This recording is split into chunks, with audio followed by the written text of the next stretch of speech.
Nunca imaginei que chegaria um dia em que eu abriria a porta da minha própria casa e sentiria que não pertencia mais a ela. A primeira coisa que me atingiu não foi a visão das minhas coisas empilhadas em caixas de papelão na varanda, mas o cheiro, um perfume doce, quase sufocante, misturado com a brisa salgada do mar. Era o perfume da Luísa. Sempre achei delicado, mas naquele momento, parecia anunciar que algo tinha sido roubado de mim. Minha velha poltrona, que eu deixara na varanda para tomar ar fresco, estava molhada, e colado ao veludo úmido havia um envelope branco, impecável. Mas o que realmente me derrubou foi o que estava no chão, minha antiga caixa de música de porcelana, presente do meu marido, Ricardo, no nosso primeiro aniversário. A bailarina havia quebrado na cintura, e o silêncio que dela emanava parecia ecoar minha própria dor. Dentro do envelope, em um pedaço de papel rasgado, havia 6 palavras: precisamos do espaço. Está feito. Escrito com a caligrafia elegante de Luísa. Nenhuma discussão, nenhum aviso. Apenas um apagamento silencioso, frio e cirúrgico. Enquanto a névoa do porto se espalhava pelos jardins bem cuidados da nossa casa, percebi que a dor não vinha apenas de ser afastada da casa onde criei meu filho, mas de algo mais profundo: eu estava sendo substituída. Toda a minha existência parecia ser vista como um incômodo, algo a ser descartado sem qualquer consideração. Você já se sentiu na soleira da sua própria vida, olhando para a fechadura e percebendo que não é mais sua? Que o ar mudou e tudo que você conhecia parece ter sido retirado de você? 3 dias antes, saí para visitar uma antiga amiga da faculdade. Julian, meu filho, me abraçou rapidamente ao me ver no carro, um abraço rápido, quase automático, sem calor. Achei que ele estava ocupado, e não pensei muito mais. Luísa havia prometido cuidar das hortênsias. Mas, quando desci do táxi e pisei na calçada de pedras da entrada da casa, senti que algo estava errado. A luz da varanda estava apagada e as grandes janelas pareciam olhos vazios, silenciosos. Minha mala, marcada por anos de viagens, estava organizada ao lado de caixas plásticas. Sobre elas, o que eu fiz no ano em que Júlia nasceu, já gasto pelo tempo e por tantas histórias contadas à noite. Minha luminária de leitura, 2 fotos emolduradas, uma do Ricardo, eternamente jovem em meu coração, e outra nossa, no primeiro dia de escola do Julian, e ao lado, o envelope, uma bandeira branca de rendição. Eu nunca imaginei que teria que acenar com essa bandeira. Julian nem sequer escreveu algo. Ele deixou que Luísa conduzisse em minha expulsão da própria casa. Fiquei parada por muito tempo, o frio penetrando pelos sapatos. Não chorei, o choque era cristalino demais para lágrimas. Não bati na porta, que ainda era legalmente minha, porque não havia palavras a dizer. Com cuidado, coloquei a foto intacta de Ricardo dentro da mala e arrumei o quilo sob o braço. Saí sem olhar para trás. Meus passos foram engolidos pela névoa. Ninguém olhou pelas cortinas para ver-me partir. O silêncio era mais ensurdecedor do que qualquer discussão poderia ter sido. No canto da rua, onde os lampiões começavam a acender, parei e olhei apenas uma vez para trás. A casa era apenas uma silhueta escura contra o céu roxo do entardecer. Naquela primeira noite, encontrei refúgio em um banco à beira do porto, observando a água cinzenta e agitada. Não era confortável, mas eu não estava pronta para ligar para alguém. Não queria piedade ainda. Precisava de silêncio, não o frio silêncio de uma porta trancada, mas o tipo de silêncio que vive na madrugada, acompanhado apenas pelo grito distante das gaivotas. Aquele porto sempre foi meu refúgio. Anos atrás, antes da chegada de Luísa, Julian e eu havíamos reformado aquele mesmo banco. Eu lhe ensinei a pular pedras na água, a reconhecer constelações. Agora eu me sentava ali, mais velha, com ossos mais rígidos, tentando montar um mapa a partir dos destroços que me cercavam. O sol começava a queimar a névoa da manhã quando caminhei sem rumo até uma cafeteria próxima. Precisava me mover. Passei por um condomínio moderno com vista para a marina. Julian e Luísa haviam comentado sobre aquelas casas, falando com brilho nos olhos sobre planos e sonhos. Através das cortinas translúcidas de um apartamento de canto, os vi. Julian perto da mesa de vidro, Luísa sentada à sua frente, folheando uma brochura sobre reforma de cozinha. O riso de Luísa era agudo, quase agressivo, sem tocar seus olhos. Julian segurava uma caneca de café, mas parecia distante, perdido em pensamentos. Por um instante, pensei que ele me havia visto, mas seus olhos estavam vazios, olhando para nada. Nesse momento, algo dentro de mim mudou. O choque frio começou a derreter, dando lugar a um calor lento, intenso. Todos os sinais dispersos dos últimos meses se encaixaram. A maneira como Luísa assumirá o controle das contas, como Julian desviava conversas sobre a casa, a correspondência legal que chegava em meu endereço endereçada a ele, a hesitação em sua voz e o lampejo de culpa nos olhos, não eram erros, eram peças de um plano. Eu não havia perdido os sinais, escolhi não enxergá-los, porque aceitá-los significaria encarar uma verdade monstruosa demais para processar. Fiquei ali, sentada, fantasma em meio à vida deles, até a cortina se mover. Caminhei lentamente para longe, não com cansaço, mas com o peso esmagador de uma traição deliberada. Não era um ato impulsivo, era uma campanha, e eu fui a última a descobrir. Depois de caminhar pelo porto, segui até a biblioteca pública. Não fui atrás de livros, mas sim pelo anonimato que aquele lugar oferecia. Meu telefone estava descarregado, e eu não havia levado o carregador, jamais imaginei que não voltaria para casa tão cedo. Encontrei uma tomada escondida em um canto silencioso e conectei meu aparelho. Logo, uma notificação piscou na tela, uma chamada perdida de Julian, às 23h42 da noite anterior. Nenhuma mensagem, nenhum recado, apenas um fragmento digital de preocupação quase automático. Respirei fundo e guardei o telefone no bolso. Então ouvi uma voz conhecida. Isabel Varela. Um ponto de referência em meio ao turbilhão de confusão. Não nos víamos há anos, desde que me aposentei da corretora de seguros onde trabalhávamos juntas. Isabel era prática, detalhista, alguém que enxergava cada linha da vida como se fosse uma cláusula contratual.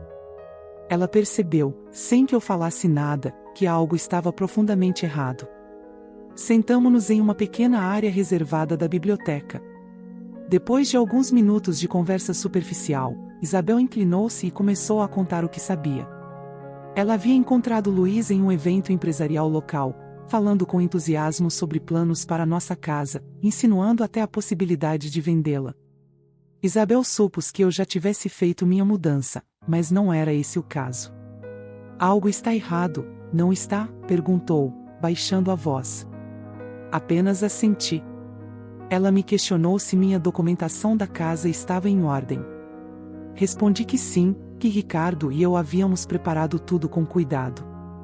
Mas Isabel me alertou sobre casos que já havia visto, filhos ou genros assumindo o controle de propriedades e mandando mães ou sogras para lugares baratos, para depois vender rapidamente a casa, muitas vezes em menos de um mês. Meu estômago se apertou. Todos os pequenos detalhes começaram a fazer sentido, a insistência de Luísa em assumir contas e papéis, a forma como Julian desviava de conversas sobre planos de longo prazo, a correspondência legal que chegava endereçada a ele, as pequenas hesitações e sinais que eu havia ignorado ou confundido com estresse. Ela me deu o cartão de sua consultoria recém-criada, especializada em mulheres enfrentando batalhas familiares complexas. Muitas de nós somos empurradas para fora das próprias vidas por papéis e mentiras polidas, disse, com um olhar ardente que eu lembrava bem. Naquele mesmo dia, aluguei uma caixa postal modesta. Era apenas uma gaveta de metal em um prédio federal, mas era meu começo, um espaço seguro para minha identidade, onde ninguém poderia me tocar. À noite, quando me hospedei em um hotel simples, senti algo além da tristeza. Era uma calma inquietante, um silêncio que prenunciava uma tempestade. Mas desta vez, eu seria a tempestade. Tinha ainda a chave do loft antigo acima da livraria do Porto, um lugar que não visitava há mais de 5 anos. Mas minha mão lembrava o giro da chave, o jeito que a madeira inchava com a umidade do mar. O ar lá dentro cheirava a pó, óleo de limão e papéis antigos. No armário trancado, encontrei o que procurava, a escritura original da casa, o título notariado, o acordo de copropriedade que Ricardo e eu havíamos feito décadas antes. Tudo estava em meu nome. Julia não tinha qualquer vínculo legal com a propriedade. Além disso, encontrei um monte de contas recentes, todas já transferidas para o nome de Luísa. Meu nome não existia mais nos registros. Não foi gradual, foi cirúrgico. No topo de uma das correspondências, havia um pedido de transferência de serviços com a assinatura grosseira, tentando imitar a minha. Eles estavam me substituindo no papel, como se eu nunca tivesse existido.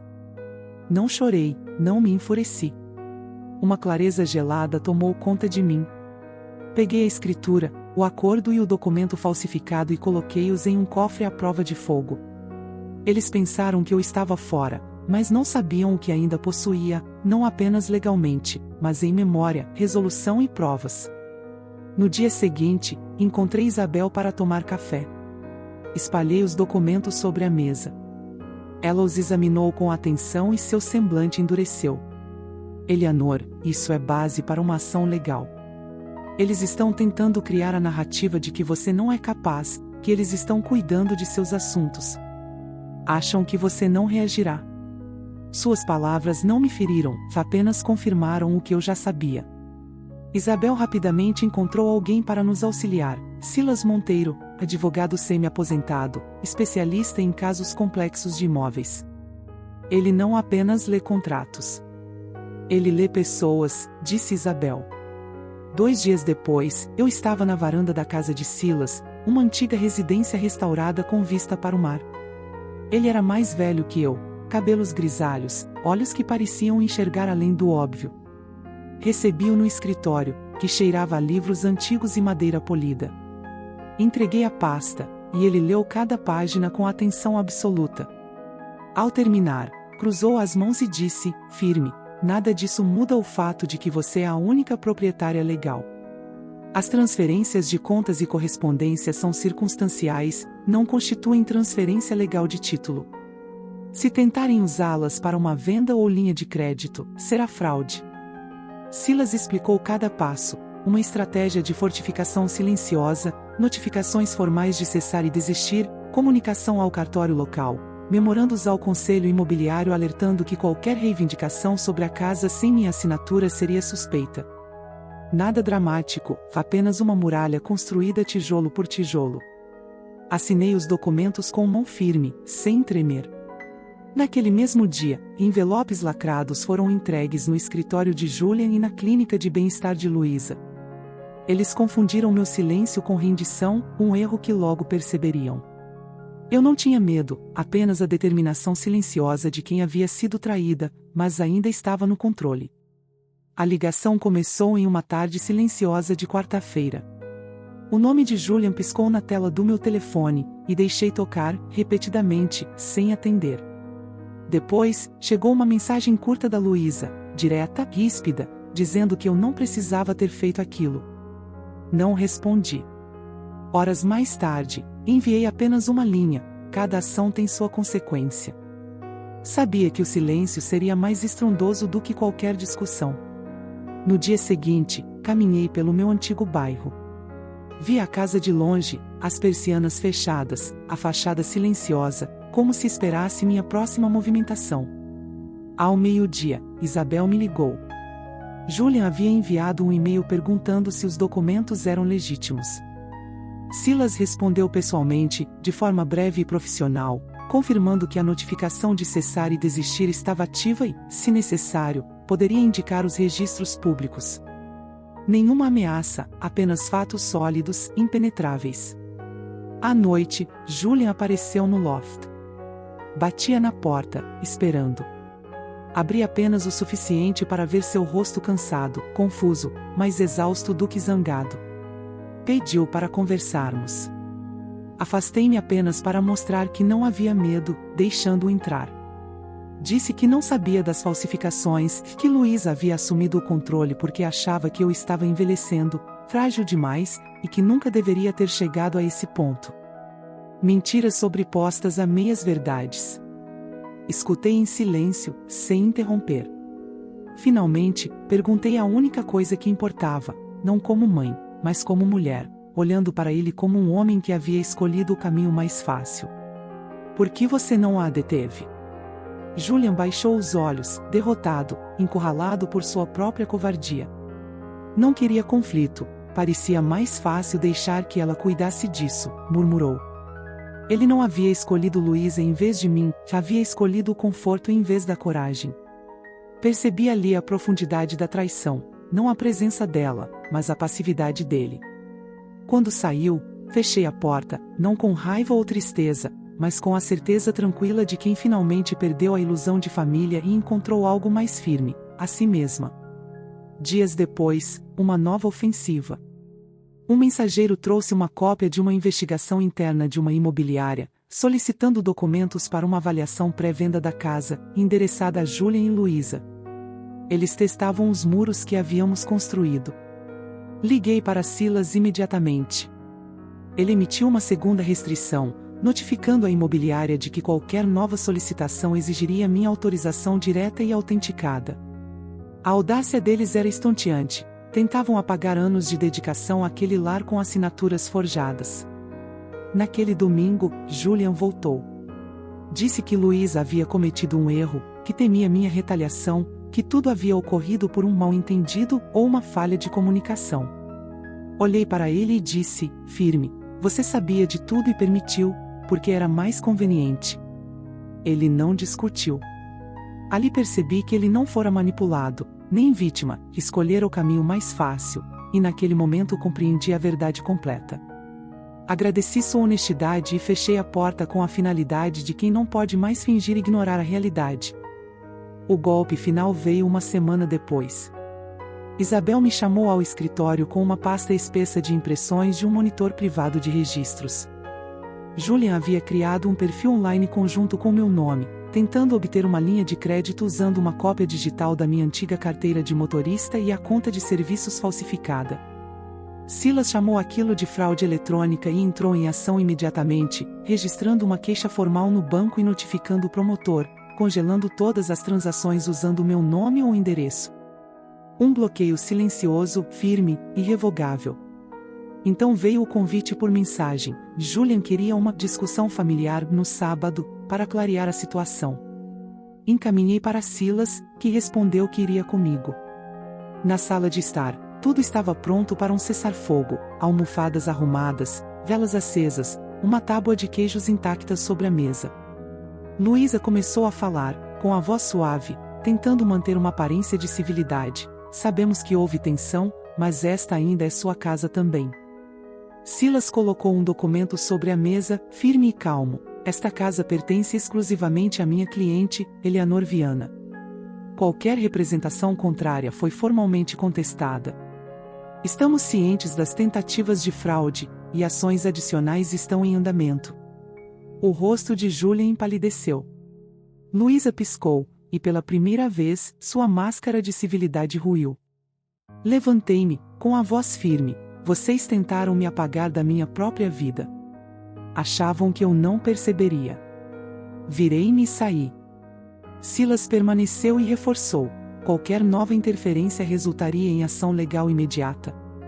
Na manhã seguinte, entrei na velha casa pela última vez. Eles estavam silenciosos na cozinha. Anunciei que estava vendendo a casa. Julian olhou surpreso. Perguntou onde eu iria morar. Respondi com firmeza, sem rancor, isso não é mais da sua conta.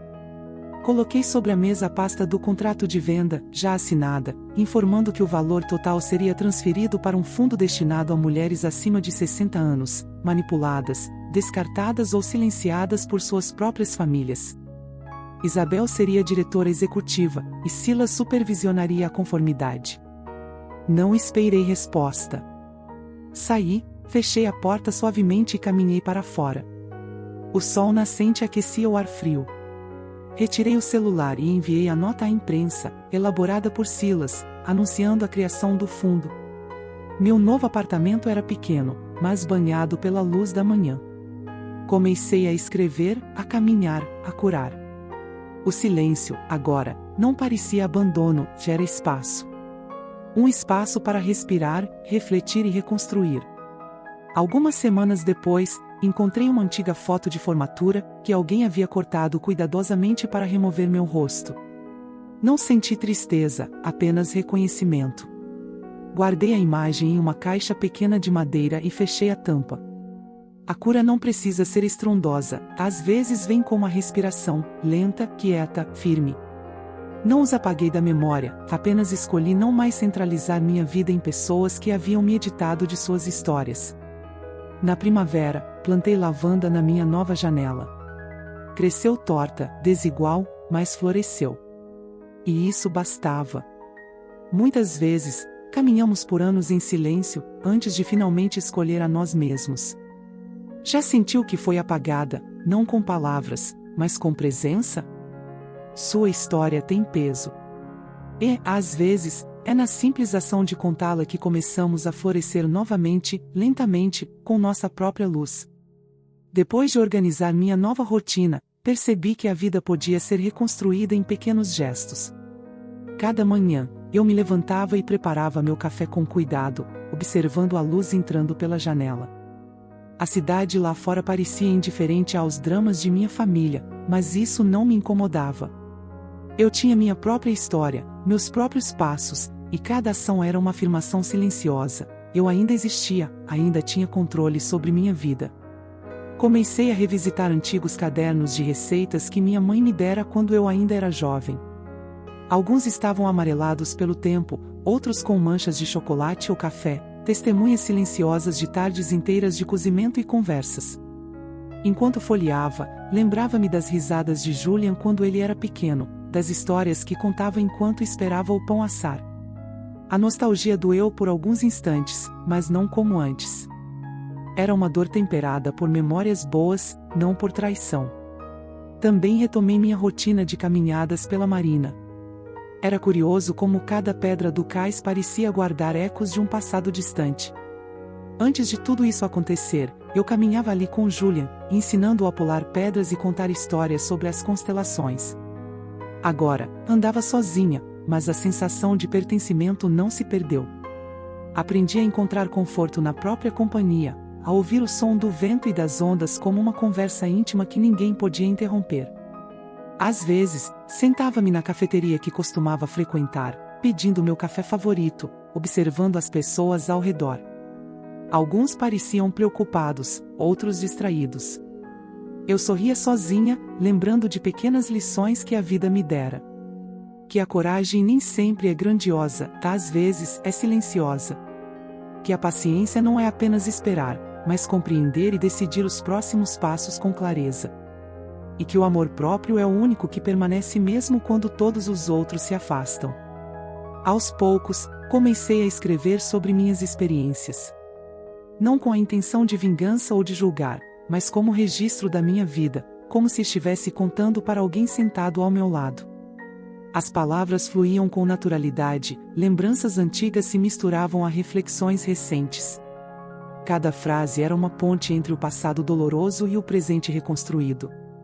Descobri que escrever me permitia reorganizar sentimentos, entender minhas escolhas e, acima de tudo, aceitar minha própria força.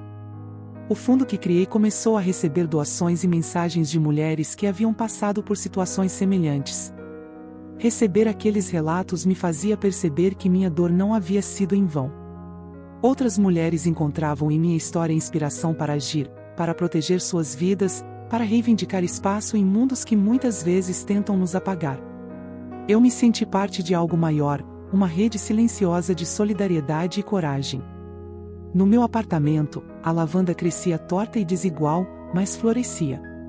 Era um lembrete diário de que a beleza não precisa ser perfeita, que ela existe mesmo nas formas mais simples, nos gestos pequenos, nas decisões silenciosas. E eu florescia junto.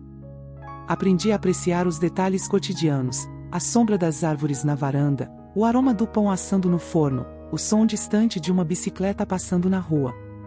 Cada instante era uma vitória silenciosa sobre os dias de silêncio forçado e invisibilidade.